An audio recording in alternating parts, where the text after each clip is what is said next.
fifaliana ho ahy indray ny miarabanao amin'ny anaran'i Jesosy a, tonga soa indray amin'izao fandarana mahafinaritra izao. Miarabanao sady a ary mirary soa anao sady a mba hitomba ao anatinao ny fahasoavan'Andriamanitra, hampahery anao indray ny Tompo amin'ity androany ity, na inona mety toerana misy anao a, mety hikivikivy ianao a, mety tsy ampy hery ianao a, mety tsy haiko zay toerana misy anao a, mety marary ihany koa ianao, mety salama, fa zao a Andriamanitra anie a de afaka hiasa indray amin'ny alalan'ny teniny, hiasa mahery vaika indray ny Andriamanitra amin'ity androany ity a, ary ho hitanao fa tena raha mandray an'ity tenin'Andriamanitra ity ianao de azo famelombelomana, azo fahalalana, tena engavy anao mihitsy a mba hanaraka hatramin'ny farany an'izao fampaherezana zao fa tena tsy hanenenanao, tsy hanenenanao fa tena hitondra fitahiana ho anao, hitondra fahasoavana ho anao a, de hivavaka aloha tsika mialohan'ny andrenesintsika ny tenin'Andriamanitra amin'izao fotoana izao a, de hivavaka aloha tsika.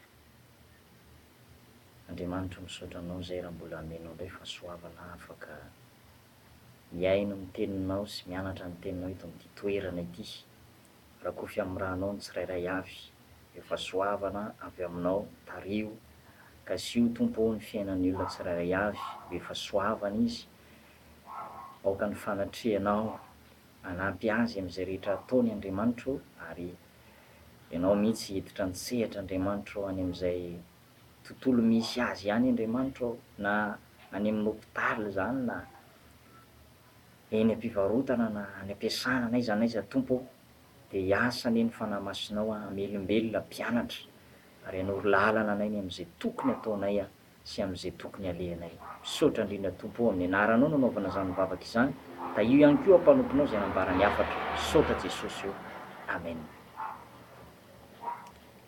Ya, androany tsika de hianatra zava-baovao anankiray indray a zay tena anisan'ny tena lohahevitra tena mahaliana mihitsy a ny ianarantsika androany.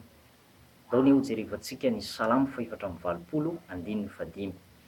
Salamo fahaefatra amby valopolo andininy fadimy, toy izao mivaky ny teny amin'ny anaran'i Jesosy: sambatra zay olona manan-kery avy aminao, sambatra zay olona manan-kery avy aminao, avy amin'Andriamanitra zany. Ao am-pony ny lalany, raha mandeha mamaky ny loha-sabàka izy, de ataovy misy loharano izany, ny ranorana koa mameno ny kamory, miampy hery eny am-pandianana izy, miampy hery eny am-pandianana izy, samy miseho eo anatrehan'Andriamanitra anziona izy rehetra. Lay akatsika lohahevitra de zao hoe sambatra zay olona manan-kery avy amin'Andriamanitra, sambatra ny olona zay manana ny herin'Andriamanitra, sambatra ny olona zay manana ny herin'ny fanahy masina, sambatra ny olona zay manana ny herin'i Jesosy. Jesosy Kristy a no ivon'ny filazantsara zay toroitsika, Jesosy Kristy no ivon'ny fampaherezantsika androany. Raha tsy misy an' Jesosy tsika de tsy mahay manao na inona na inona. Raha tsy miray amiko ianareo Jesosy a de tsy mahefa na inona na inona, tahaka ny sampam-boaloboka anankiray zay niala tamin'ny tena fotom-boaloboka de malazo, tsy mahay manao na inona na inona.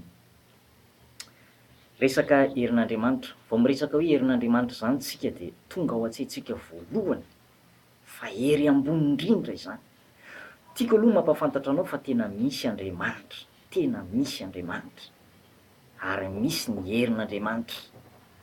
Baiboly de milaza fa tahaka antsika olombelona manana tanana de manana tanana ihany koa Andriamanitra.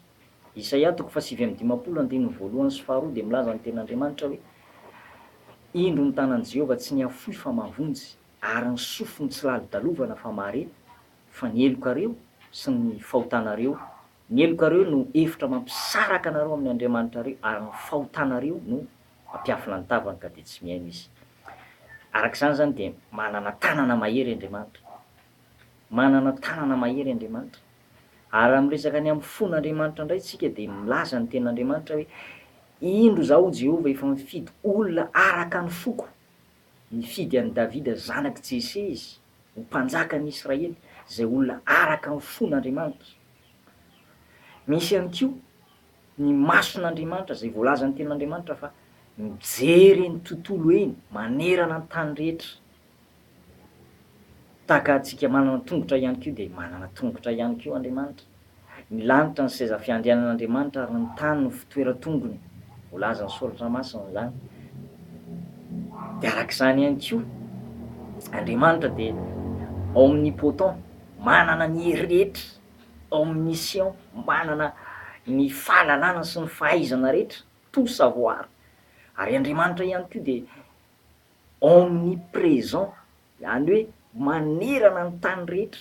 Raha misy olona mivavaka eto Madagasikara mandray valim-bavaka, ka misy olona mivavaka ihany koa any Amerika, na ataontsika hoe any Australie, en même temps miaraka mihaino mivavaka ireo olona ireo Andriamanitra, ary henon'Andriamanitra miaraka vavaka zay ataon'ireo olona ireo. Marina izany. Andriamanitra dia manerana an'izao rehetra izao. Tazantsika io, ny habakabaka, ny zavaboary rehetra miara-mandeha amintsika. Ary voalazan'ny tenin'Andriamanitra fa rehefa nanome anarana an'i Jesosy ilay anjely Gabriel, dia niteny izy manao hoe ny anarany atao hoe Emmanuel hozy izy, izany hoe raha dika dia hoe amintsika Andriamanitra. Amintsika Andriamanitra, Andriamanitra miara-midinidinika sy mitafatafa amin'ny olombelona. Andriamanitra miara-mandeha amin'ny olombelona tsirairay avy, manampy azy amin'ny lafim-piainany rehetra. Andriamanitra mihazy sy mikarakara azy. Zao Jehovah mahalala hevitra zay heverako anareo, dia hevitra tonga fiadanana fa tsy loza, mba hanananareo fanantenana amin'ny farany. Andriamanitra raha teo ihany koa dia izy ihany koa dia manana drafitra sy planiny rehefa miasa. Izany hoe tsy Andriamanitra tompon'ny fikotranana fa tompon'ny filaminana Andriamanitra. Izany hoe milamindamina tsara mihitsy zany ny zavatra zay nataon'Andriamanitra. Zao ny zavatra nataony tamin'ny andro voalohany, zao ny tamin'ny andro faharoa, zao ny tamin'ny andro fahatelo, ary hatramin'ny andro fahafito, andro fitsarana, dia nitsahatra izy nanamasina ny andro fahafito. Tiana ambara amintsika dia zao, tena misy Andriamanitra ary misy ny herin'Andriamanitra. Tena misy io herin'Andriamanitra io ry havana, mino ianao fa tena misy io. Eto ny mpanao salamy dia maniry mihitsy mba ahazo hery avy amin'Andriamanitra, hanampy azy. Ry havanao, ianao anie eo amin'ny fiainana tokony hisy zavatra zay hanosika anao sy hanampy anao e. Hanampy anao mihitsy fa tsy vitanao irery ny fiainana. Na dia eo aza ny vola, na dia eo aza ny fahaizana, na dia eo aza ny fahaiza-manao rehetra, expérience vécue sy ny tariny, tsy vitanao irery ny fiainana fa mila hery ambonin'ny herin'olombelona ianao dia ny herin'Andriamanitra zany. Tiako milaza aminao fa ny herin'Andriamanitra dia ambonin'ny hery rehetra. Taony jerevantsika ny tenin'Andriamanitra ao amin'ny Efesiana toko voalohany dia ny andininy 7:20. Efesiana toko voalohany andininy 7:20, zao mivaky ny teny amin'ny anaran'i Jesosy. Ary mba hampahiratina ny mason'ny sainareo, mba ho fantatrareo zay fanantenana avy amin'ny fiantsony sy izay haren'ny voninahitry ny lovany eo amin'ny olona masina, ary ny foaran'ny halehiben'ny heriny. Mario tsara le teny hoe ary ny fioaran'ny halehiben'ny heriny ho antsika zay mino, araka ny fiasan'ny heriny lehibe, ary ny izay nataony tao amin'ny Kristy tamin'ny nananganany azy tamin'ny maty sy ny nampitoerany azy amin'ny tanany ankavanana any an-danitra. Ary ity ny tena tiako ho fantatrao, ty andininy 1:20 ty hoe ambony lavitra noho ny fanapahana sy ny hery rehetra sy ny fahefana sy ny fanjakana sy ny anarana rehetra zay tononona tsy amin'izao eto an-tany izao ihany fa amin'ny ho avy koa, ambony lavitra ozy, ambony lavitra no ny fanapahana rehetra sy ny fahefana sy ny hery sy ny fanjakana ary ny anarana rehetra izay tononona tsy eto ambonin'ny tany ihany fa amin'ny fiainana ho avy ihany koa. Ny herin'Andriamanitra zany dia ambony hery rehetra zay misy. Be dia be ny karazana hery izay misy eto ambonin'ny tany. Misy ny atao hoe herin'ny yoga, herin'ny hypnotisme, ny puissance du regard sy ny tariny, ny herin'ny maizina, ny magie, ao ihany koa ny herin'ny nombiasy sy ny mpisikity sy ny dadarabe sy ny tariny sy ny herin'ny fampotsampy. Be dia be zany zavatra rehetrarehetra zany dia karazana hery, hery ara-panahy zay misy eto ambonin'ny tany ireo, be dia be mihitsy. Misy ihany koa ny herin'ny maizina eny amin'ny habakabaka eny, hery ara-panahy zay tena miady amin'ny olon'Andriamanitra, manakana ny valim-bavaky ny tiany. Indray mandeha Daniel dia men'Andriamanitra fahasoavana, valim-bavaka, fanazavana ny amin'ny faminaniana. Dia rehefa akaiky ho tonga ilay faminaniana dia nisakana an'ilay andriana amin'ny Persia, ilay andriana amin'ny Persia izay niady tamin'i Daniel nandritry ny 12 andro. Misy mihitsy zany ny hery izay miady amin'ny herin'Andriamanitra kanefa tiako ny mampahery anao fa ny herin'Andriamanitra dia ambony indrindra, ambony noho ny hery rehetra izay misy sy ny fanapahana sy ny anarana rehetra sy ny fahefana rehetra. Ary tsy azo ampitahana na amin'inona na amin'inona, tsy maintsy mandresy foana zany ny herin'Andriamanitra. Ity miporofo omeko anao. Dia hoy izy tamiko: aza matahotra ry Daniel, fa hatramin'ilay andro voalohany nampiasanao ny fonao ahalala sy hampahoro ny tenanao teo anatrehan'Andriamanitra ao, dia efa re ny teninao ary noho ny teninao dia avy aho. Fa ilay andrinan'ny fanjakan'ny Persia dia nanohitra ahy 12 andro, 12 andro. Fa indro kosa Mikaela anankiray amin'ireo andriana lehibe no tonga hanampy ahy, ka izao ihany no sisa nijanona teo amin'ny mpanjakan'ny Persia. Herin'Andriamanitra miady amin'ny tontolo ara-panahy tamin'ity fotoana ity. Ilay arkanjely antsoina hoe Mikaela, anjely nitafika tany an-danitra, dia niady tamin'ny ity fanaratsy anankiray teny amin'ny habakabaka. Tsy anankiray moa fa maromaro izy ireo. Ny any habakabaka eny anie misy fanaratsy manakana ny valim-bavaka, miady amin'ny anjely tsara. Fa izao nefa mampahery azy sy mampahery anao ny herin'Andriamanitra dia ambony indrindra. Miarahaba foana amin'Andriamanitra e, aza mandeha any amin'ny hery izay mety mbola dominen'ny herin'Andriamanitra, fa mbola resy ihany ianao raha mbola mitoetra ho ambanin'ny hery zay tsy mahery noho ny herin'Andriamanitra. Raha hisafidy ihany dia andao ny mahery no safidintsika, ny manana fahefana, ny tokony hanjaka dia ny herin'Andriamanitra izany. Herin'Andriamanitra dia manasitrana, ny herin'Andriamanitra dia manova ny fiainan'ny olona ho tsara sy be voninahitra. Ny herin'Andriamanitra dia manafaka ny olona ho afaka amin'ny fahotana. Ny herin'Andriamanitra dia mahatonga fahagaganana, miracle tena tsy ampozina, miracle tsy takatry ny saina. Ny herin'Andriamanitra dia afaka mamorona, ny herin'Andriamanitra dia afaka miantso ny tsy misy ho toy ny misy, mamelona ny maty, manangana ny maty ny herin'Andriamanitra. Hitanao amin'izany fa tena mahaliana mihitsy ry havana tia mandinika an'ity atao hoe herin'Andriamanitra ity. Tamin'izaho vao vonjen'Andriamanitra kely, vao vetivety kely tamin'izany fotoana, efa taona maromaro lasa izay, no vonjen'Andriamanitra aho dia ny zavatra tena nahaliana ahy dia ilay herin'Andriamanitra izay manafaka ny olona. Izaho dia nazoto mihitsy namaky baiboly, nazoto aho namaky ny bokin'ny Genesisy, Exodosy, ny fomba nanafan'Andriamanitra ny zanak'Israely teo ambany vahoan'ny Farao na teo ambany fanandevozan'ny Egyptiana. Mahafinaritra mihitsy mahita ny hoe Andriamanitra miasa lehibe, Andriamanitra manana tanana mahery, Andriamanitra miasa amin'ny fomba mahagaga tsy takatry ny saina, manao fahagagana. Tena mahafinaritra mihitsy ny mamaky an'izany. De tena anatin'ny ray andro mahavita mamaky toko maromaro mihitsy, tia handinika, tia hafantatra momba ny herin'Andriamanitra. Hoy Paoly milaza manao hoe mba ho fantatra izy hozy izy sy ny herin'ny fitsanganany tamin'ny maty.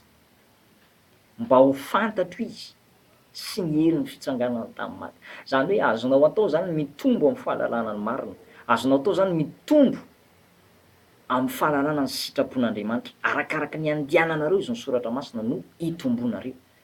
Zany hoe aza mijanonjanona mihitsy zany fa dinio ny tenin'Andriamanitra, marina sy voazahatoetra ny tenin'Andriamanitra. Tsy mba mamitaka ny tenin'Andriamanitra ary zay ny tena mahafinaritra ny te hoe mandinika ny tenin'Andriamanitra ity ry havana. Tsy mba mamitaka io, azo ianteherana, voazahatoetra nandritry ny taonjato maro, voazahatoetra ny tenin'Andriamanitra. Mampirisika anao mampahery anao azakivy mihitsy mamaky baiboly mazotoa foana mamaky tenin'Andriamanitra, mianatra ny tenin'Andriamanitra fa zao azo itokisana amin'ny fotoan-tsarotra rehetra, na amin'ny fotoana manao ahoana na amin'ny fotoana manao ahoana, rehefa ifikiranao ny tenin'Andriamanitra de zao tena anisan'ny tena ahery ianao, atanjaka ara-panahy ianao. Nisy fotoana anankiray mahakasika an'izay tenin'Andriamanitra égal herin'Andriamanitra, tenin'Andriamanitra mira herin'Andriamanitra. Ty ilaza tantara kely aminao nisy fotoana nisy miaramila anankiray nandre filazantsara izy io, nandre toriteny. De rehefa nandre toriteny izy ka ny finoana moa de avy amin'ny toriteny. Hitanao mahatonga ny olona anankiray manam-pinoana be finoana de avy amin'ny alalan'ny toriteny, mihaino toriteny izy ty, mihaino toriteny de feno finoana. Baiboly de milaza manao hoe fa ny finoana de avy amin'ny toriteny ary ny toriteny de tenin'ny Kristy. Ho any zay tena mitoro-marina ny tenin'Andriamanitra koa aloha fa tsy n'importe qui de hoe mpitondra ny afatr'Andriamanitra daholy, fa ho an'izay tena manambara ny afatr'Andriamanitra marina, tena mpitondra hafatra, tena mpaminana n'Andriamanitra, de mitondra finoana ao anatin'ny olona satria azo ianteherana ny tenin'Andriamanitra. Misy fotoana izy tany Tafika, tany an'ady zany, andeha ho any amin'ny andeha ian-Tafika. De reto namany reto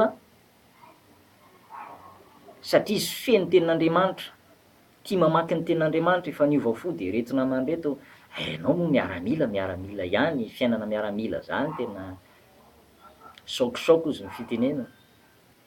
Tsy mila olona sarim-bava na mila olona malemilemy zany fa saokisaoky, zany hoe tena raikitra zany ny fanalana sy ny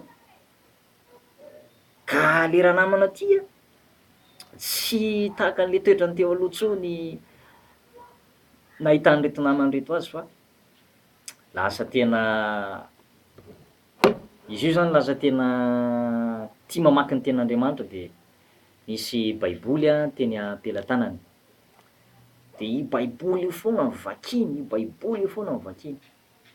De rehefa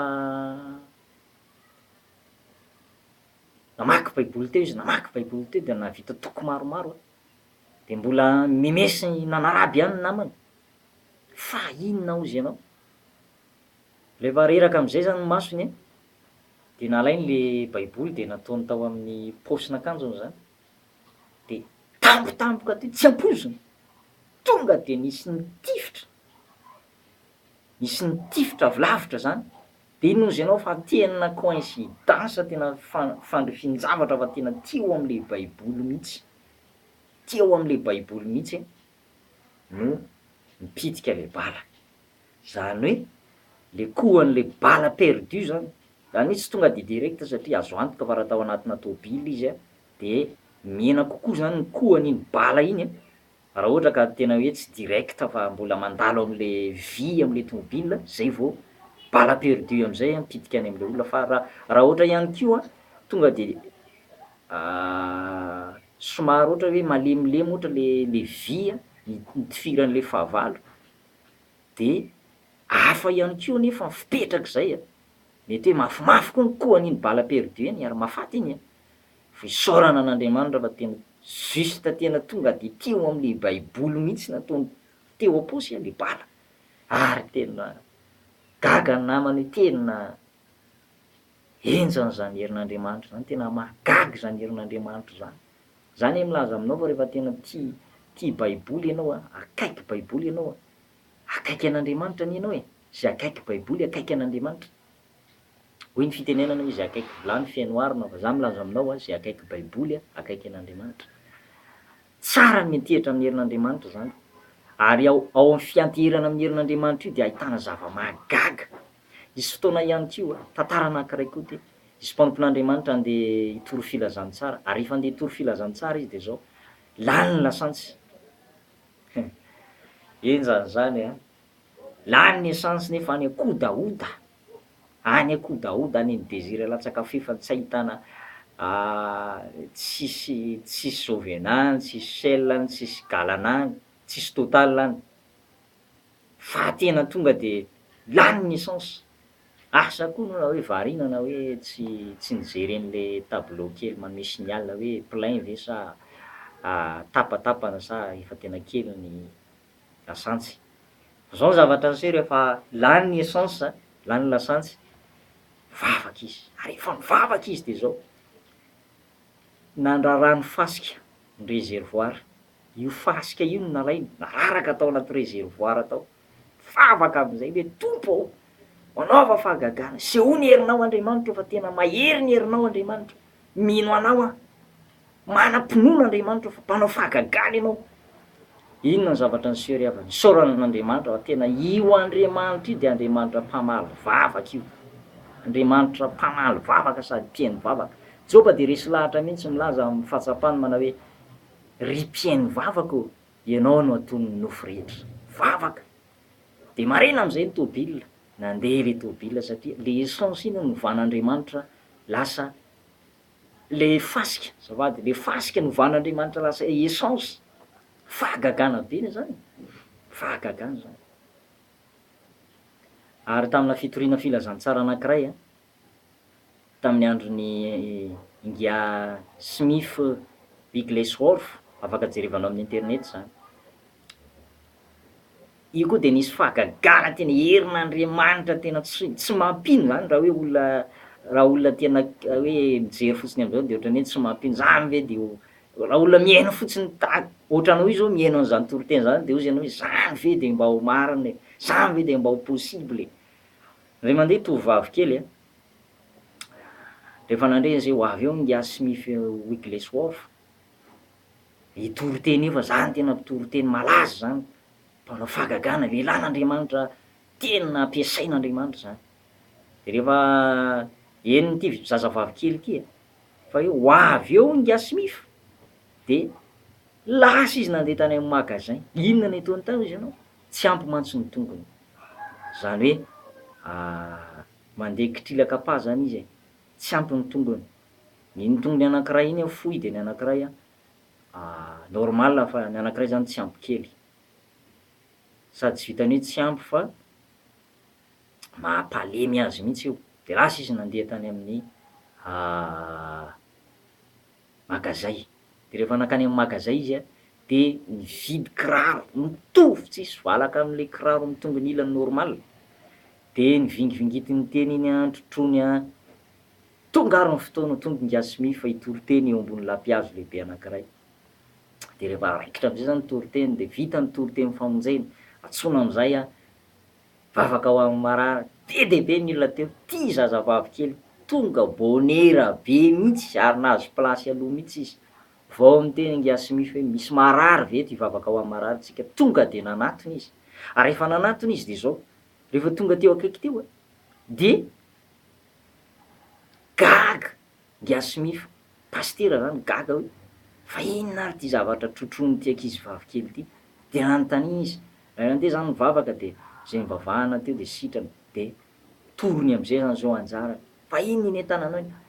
Ty izy izy kiraro ty, zaho izy mividy kiraro vaovao mihitsy fa za mino fa rehefa mivavaka eo ianao, mivavaka ho anareo mivavaka ihany koa, mivavaka ho ahy ihany koa ianao pastera de mino fa tena hanao fahagagan'Andriamanitra, haneho ny herin'Andriamanitra.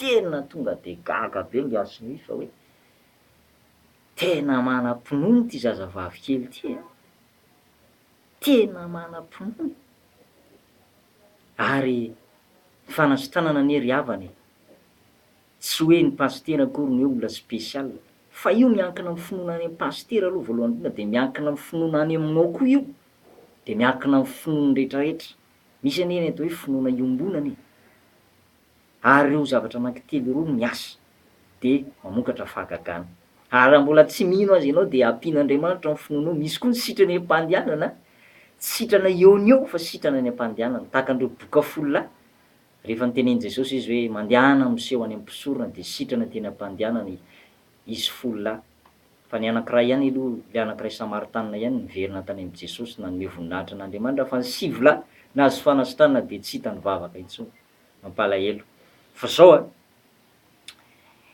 tena vavaka am'izay ary miasy mi fa hoe zany ny finoana lehibe ao anatin'ity ankizivavy kely ty vavaka izy ko tena nifantoka tena nivavaka hoe Andriamanitra aseho iambiko ny herinao manam-pinoana io sitranao manam-pinoana fanaovanao fahagagana de tena nivavaka am'izay ny rehetrarehetra de mivavaka koa ngiasy mify de mivavaka le tovovavy kely isaorana an'Andriamanitra fa zao niverina normaly ny tongony lasa nialava zany ny tongony nitohy ny tongony de ampidirina am'izay le kiraro vaovao vao nividiny de atonona soamantsara de lasa izy sady faly fifaliana re zany satria nahoana ny faly satria natsapa ny herin'Andriamanitra ka za ty ampahery anao ty andresy lahatra anao hoe tena misy ry havany herin'Andriamanitra inona kay ny zavatra mianjady eo amin'ny fiainanao ankehitriny mety hoe sahirana ara-pivelomana angamba ianao mety hoe tena mahandry tsy hitanao tsony zay aly tsy hitanao zay azo isarangotana mety tena fa very hevitra diso fanantenana ianao angatao ny herin'Andriamanitra baiboly de milaza any amin'ny Salamo 5:1-4 milaza ny tenin'Andriamanitra hoe mitadiava ny Jehova sy ny heriny ka tsao mandrakariva mitavana ilaina mihitsy zany ianao mitady io herin'Andriamanitra io zany tsy tongatonga foana eo aminao io fa mila ianao mitady tadiavo ny herin'Andriamanitra ianao zany mitady ny herin'Andriamanitra ahoana ny fomba fitadiavana ny herin'Andriamanitra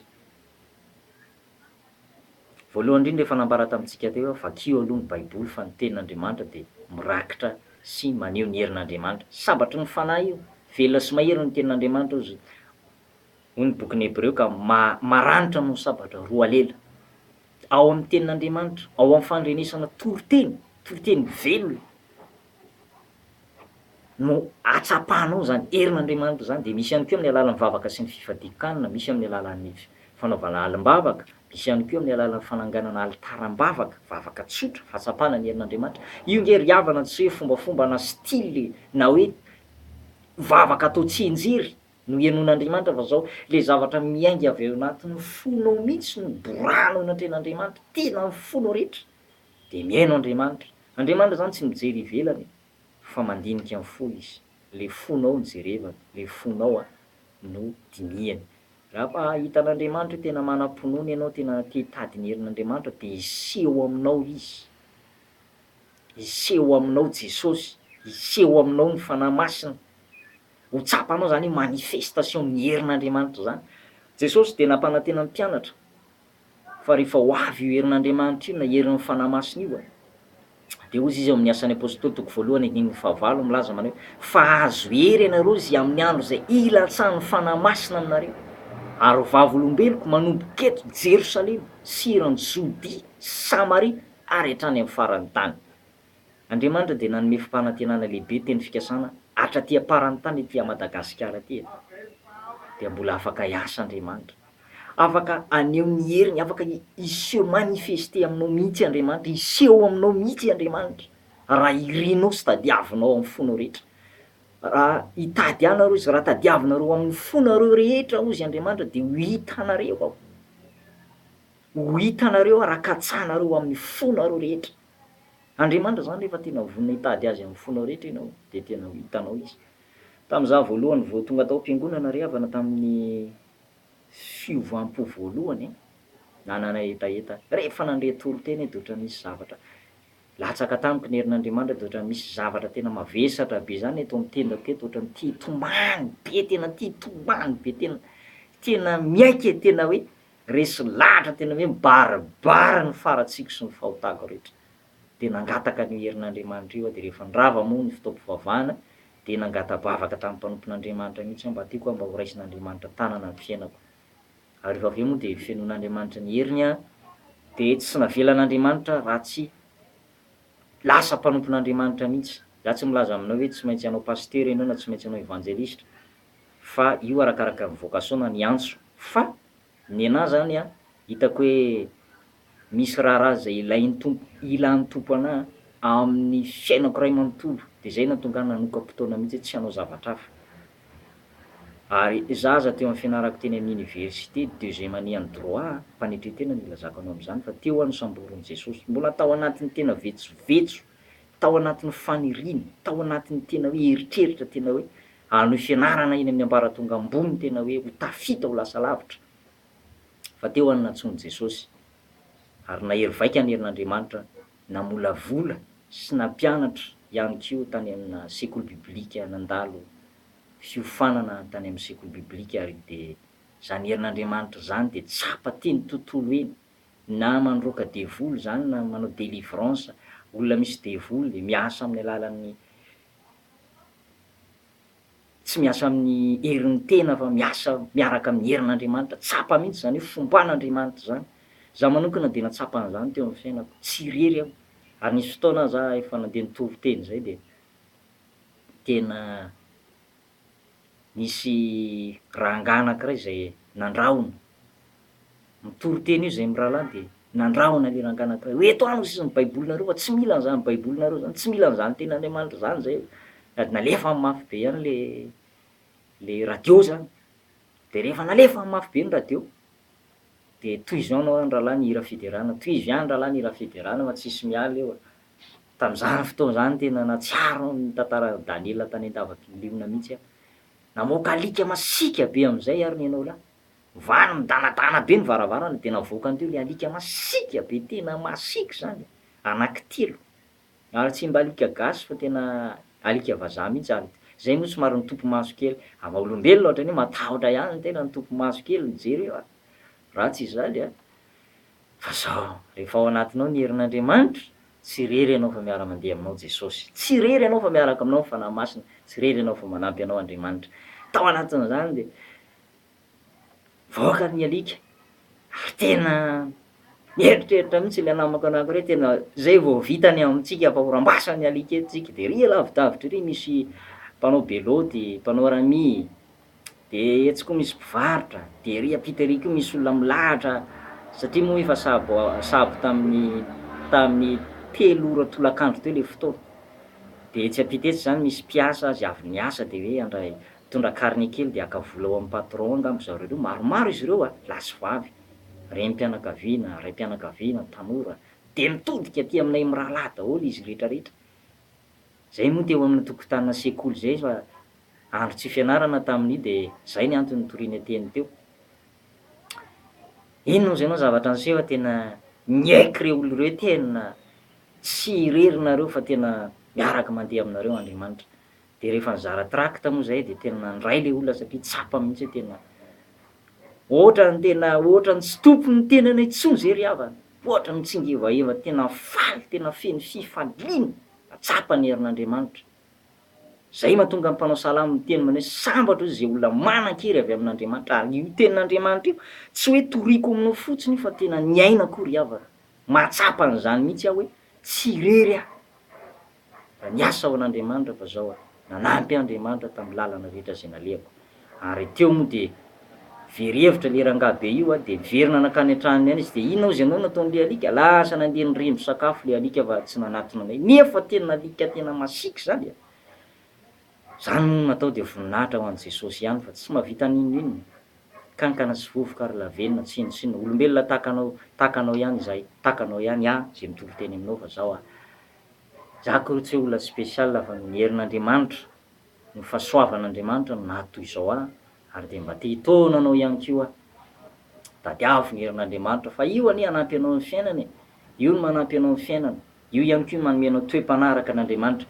Ho jerevantsika ato amin'ny tenin'Andriamanitra ato amin'ny bokin'ny Petera dia milaza fa ny herin'Andriamanitra no ahafahantsika misintona zay zavatra rehetra ilaintsika momba ny fiainana sy ny toe-panahy araka an'Andriamanitra.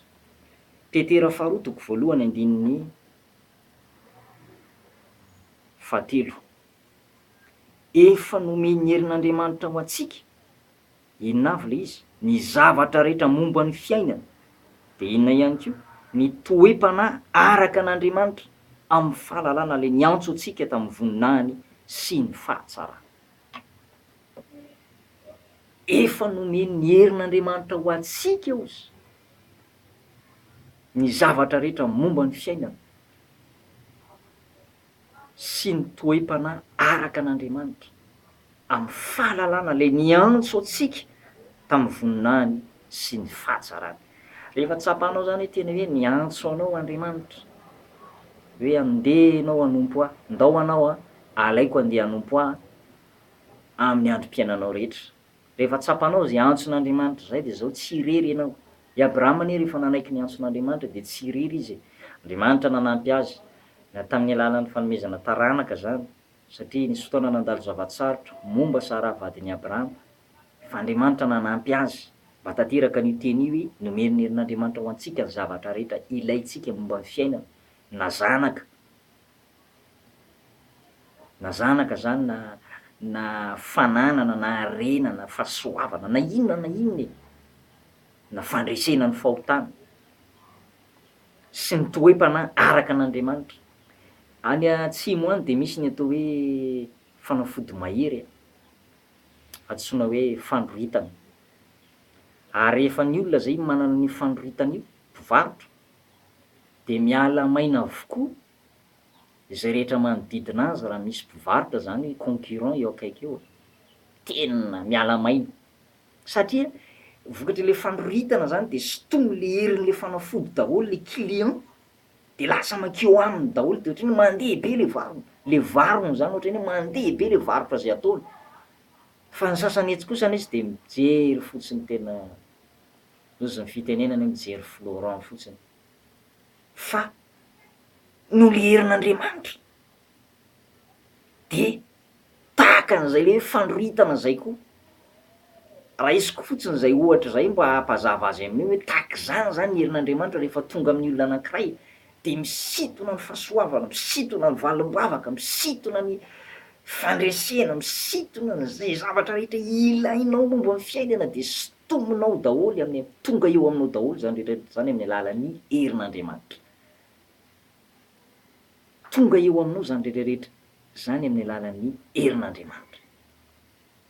Eny ataontsika hoe na ny fandresena ny ota aza sy ny hoe fahasoavana tianao tonga amin'ny fiainanao, be dia be ny fanomezam-pahasoavana amin'ny baiboly hoe misy anankisivy izy ao.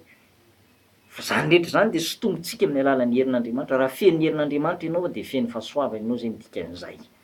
Be dia be izy ao, misy ny hoe fanomezam-pahasoavana ny faminaniana, fanomezam-pahasoavana manasitrana, manao fahagagana, teny amin'ny teny tsy fantatra, mamantatra fanahy maro samihafa, manazava teny tsy fantatra, fanomezam-pahasoavana evanjelistra, mpampianatra, maro izy eo tsy tambo isaina. Fa zany rehetrarehetra zany na ny finoana na ny fitiavana,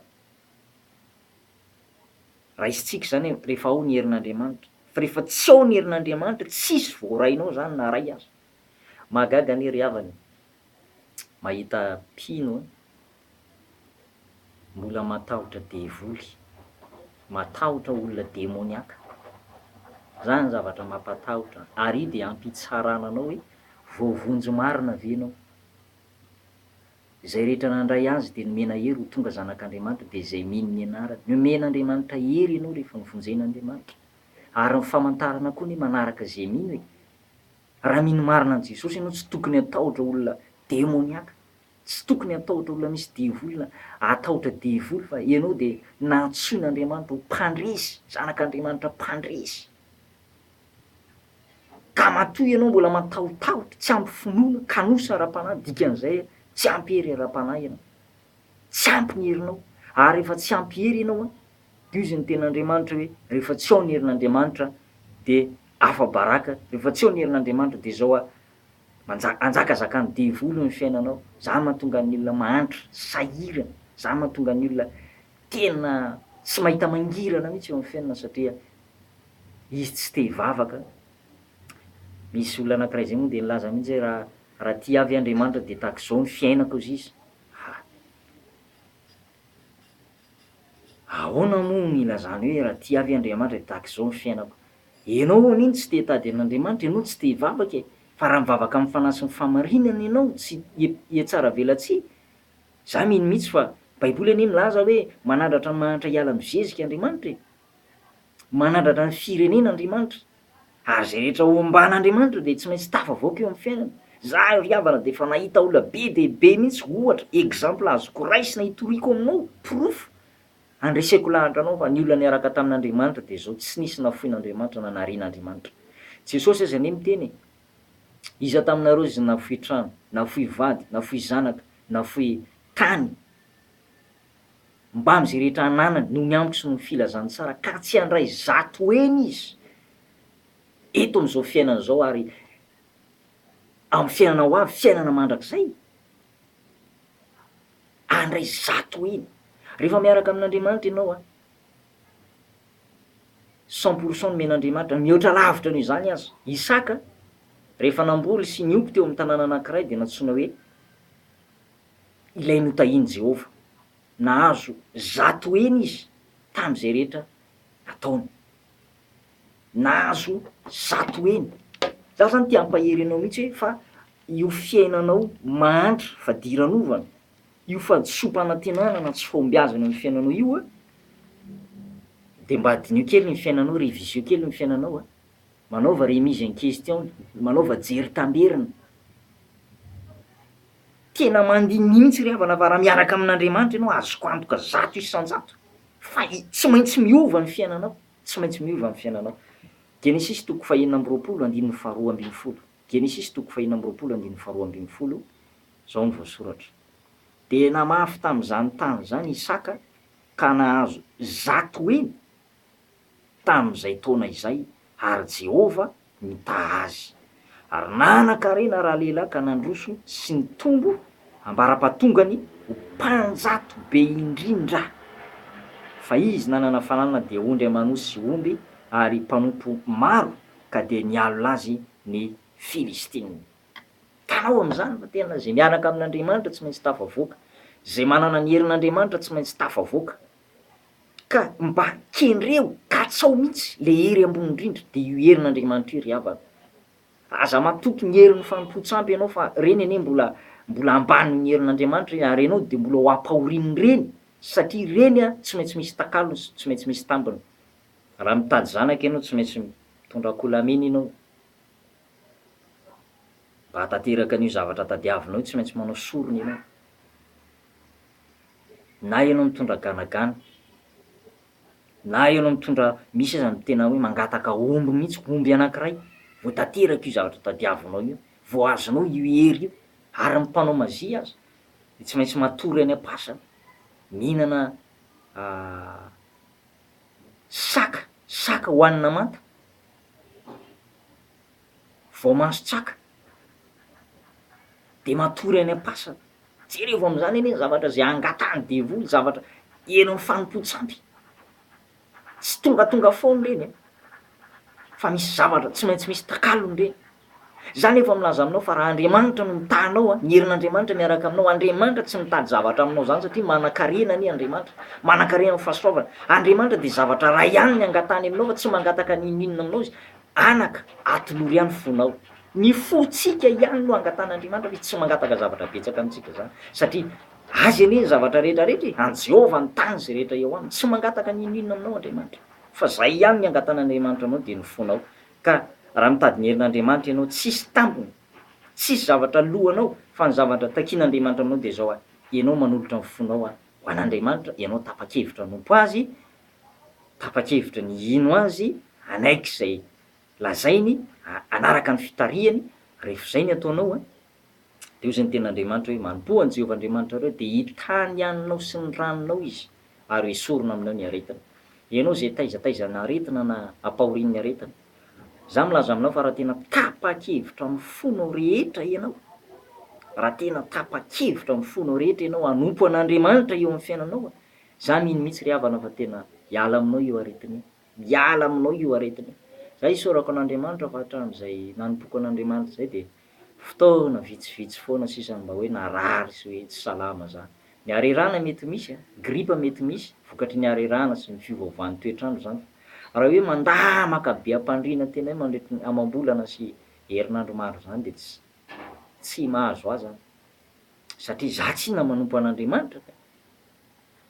Ary zany nge nitomako anao e, mazotoa manompo an'Andriamanitra, aza mitoky amin'ny tapa-kazo, aza mitoky amin'ny omby asy, aza mitoky amin'ny pisikidina dadarabe na mpitaiza olona, fa aoka toky an'Andriamanitra ianao. Le Andriamanitra zay nahamorona anao, izy no mahafantatra ny tova zay tsy ampy ao anatinao, izy no mahafantatra zay banga eo aminao, banga eo amin'ny fiainanao. Fantatr'Andriamanitra zany hoe zao ny tsy ampy aminao, zao ny ilainao, zao ny irianao. Fantatr'Andriamanitra zany. Ary ny Baiboly de milaza fa anefa ny iriny zay matahotra azy Andriamanitra.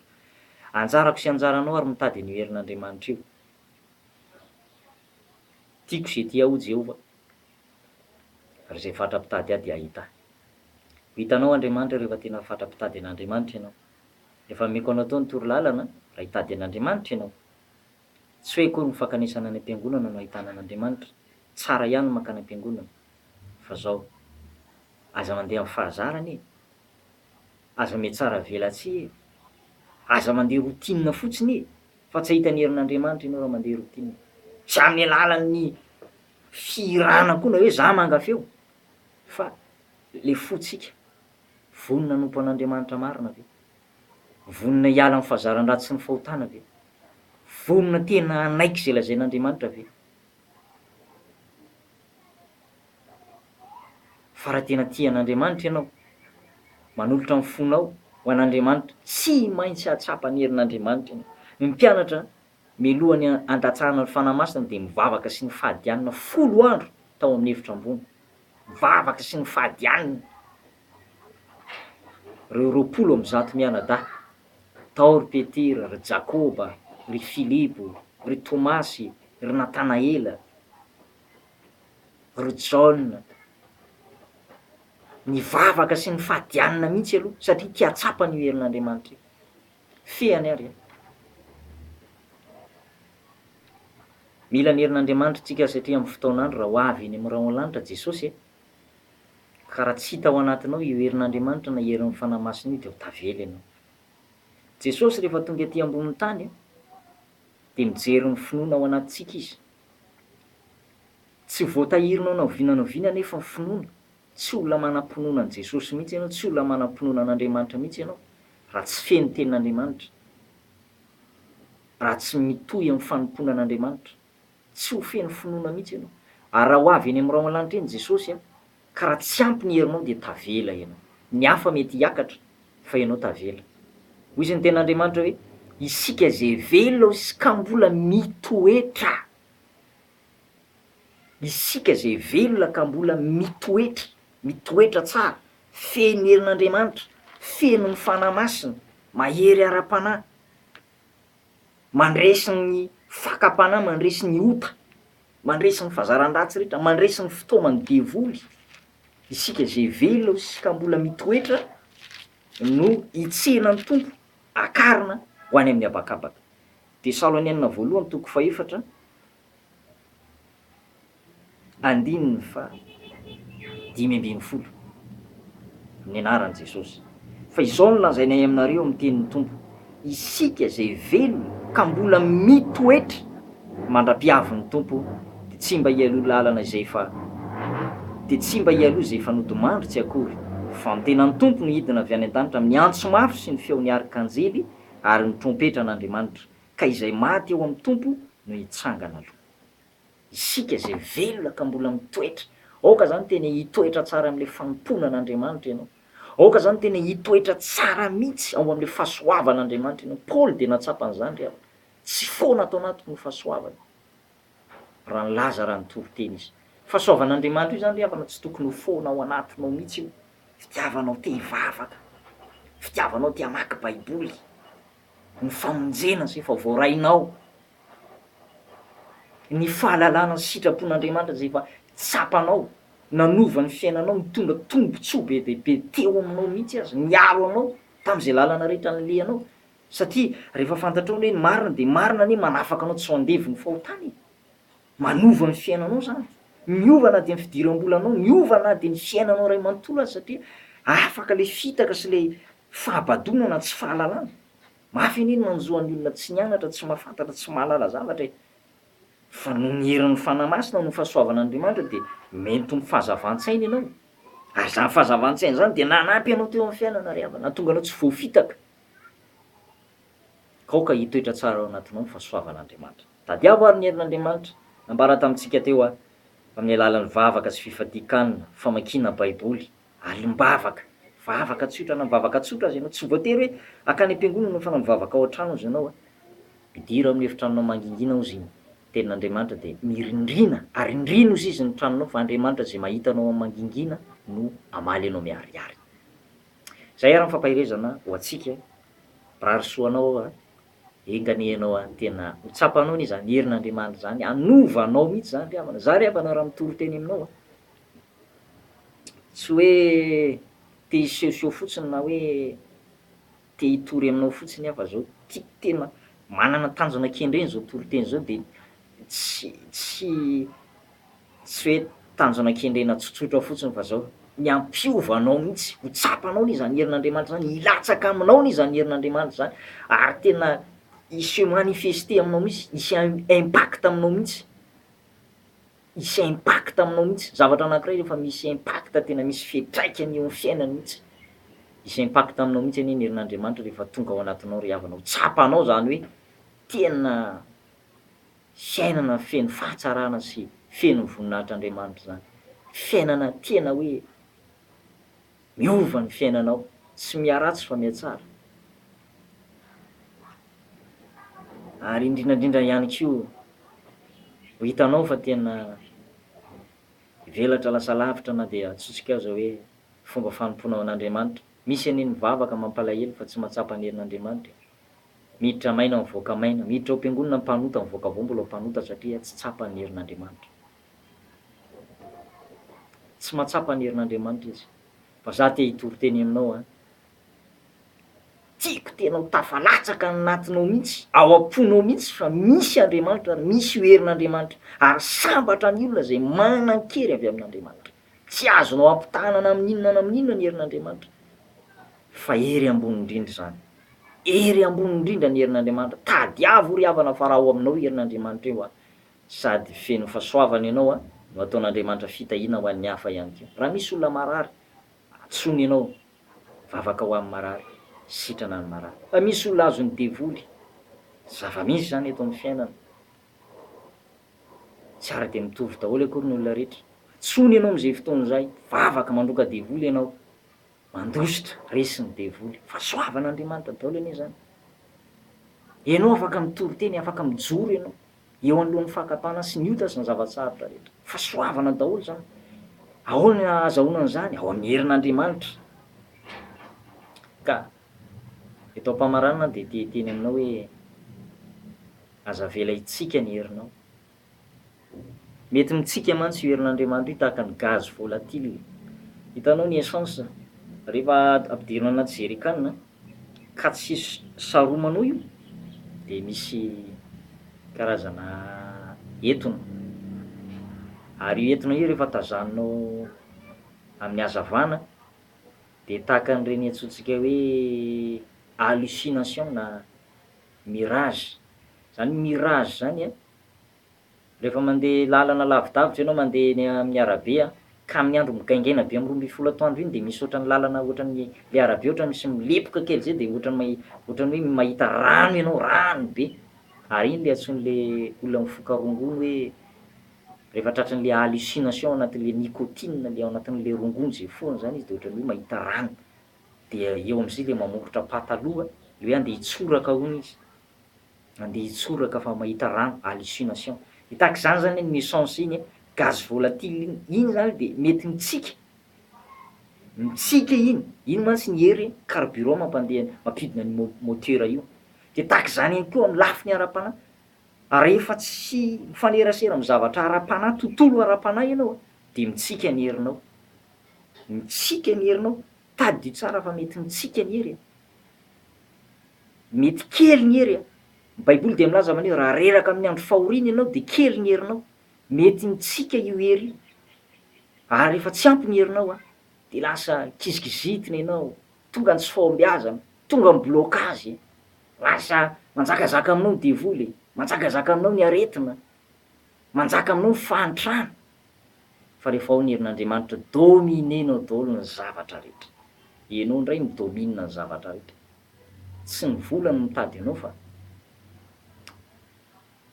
ianao indray no tadiavin'ny vola. Marina anie zany e, ny vola indray no manaraka anao fa tsy ianao no manaraka tsy ianao no manompo ny vola na ianao no mitady vola, fa ny vola indray no manaraka anao satria dominenao tsy inona ny herin'Andriamanitra. Ny herin'Andriamanitra zany de misintona, sintoniny io herin'Andriamanitra io daholo, ho eo aminao ny zavatra rehetra zay ilainao. Zay ary ny fampahirezana nomena antsika e, 55 minutes mino aho fa atsapa zavatra ianao. Zay ny momba ny herin'Andriamanitra. Mbola tohizantsika moa raha mbola tsy miverina any amin'ny ranomanitra eny Jesosy de mbola tohizantsika amin'ny fampianarana. Mino aho fa tena natsapa zavatra ianao ary manaraka de hijery lohahevitra na ho tohizantsika zay na hijery lohahevitra hafa indray tsika fa zay ny amin'ny herin'Andriamanitra iny.